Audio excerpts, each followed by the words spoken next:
in the desert, the inauguration of the new Mishkan, the new sanctuary, was Rosh Chodesh Nisan.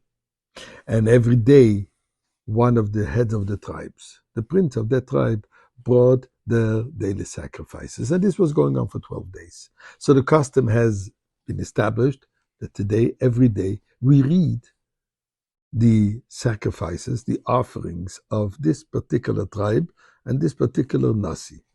But what's amazing,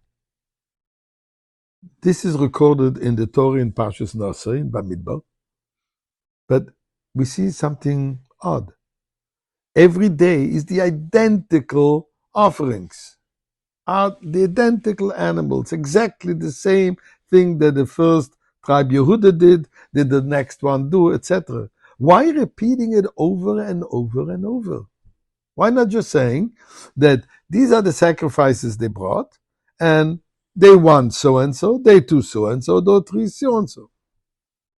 And further, we read every day today, this week, these days I should say, till the 12th, including the 13th. And then we say a prayer. If I am to be of that particular tribe, then it should be considered a blessing and so on for me. What's the idea behind it? So let's discuss it in a moment, but before anything else, let's talk for a moment about the king, not just the prince. God himself, the Melech Malchei HaMelachim, who is being so kind to us, showing us so many miracles.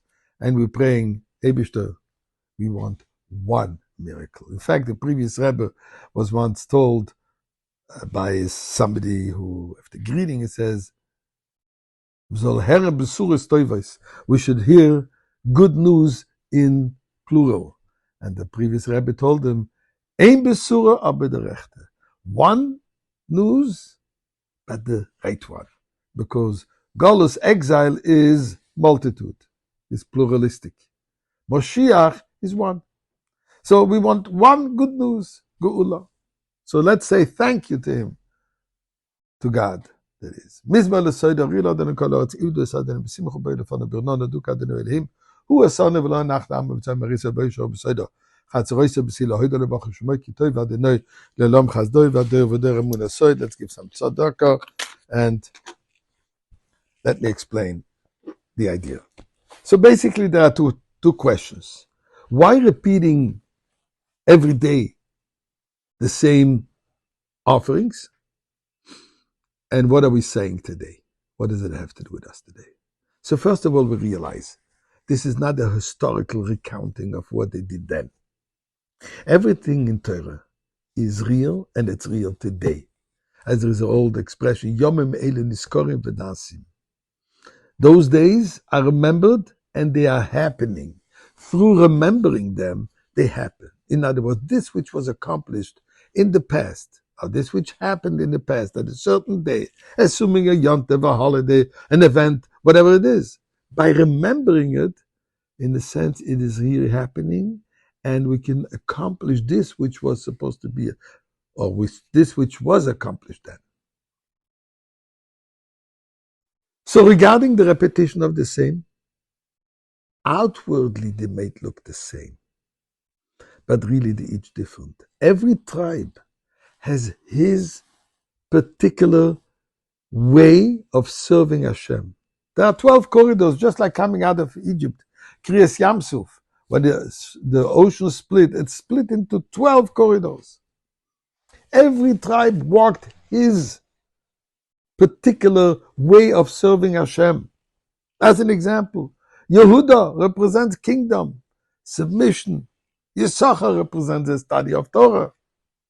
Zevulun, the businessman. Each one in their own way are connecting and journeying to Hashem and bringing their offerings.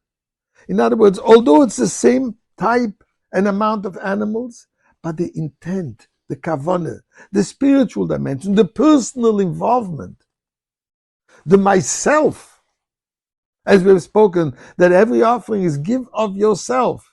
Yehuda gives his self, Reuven gives his self, etc., etc. So therefore they must be repeated, because we need two things. We need the actual doing. God looks at each one's action, although they're all the same, they're not painted with the same brush. Each one is individual. And God is looking at each individual's action as the unique action. At that moment, it is about him. It's about her and not about the collectivity. Yet, the intent is obviously what is very important too. And therefore, the daily repetition. When we read it today, we connect to that tribe. And it is for us to accomplish this which this tribe represents. Although everyone is an individual, yet the togetherness is what forms the Jewish people, and that togetherness is how we're going to welcome Mashiach today.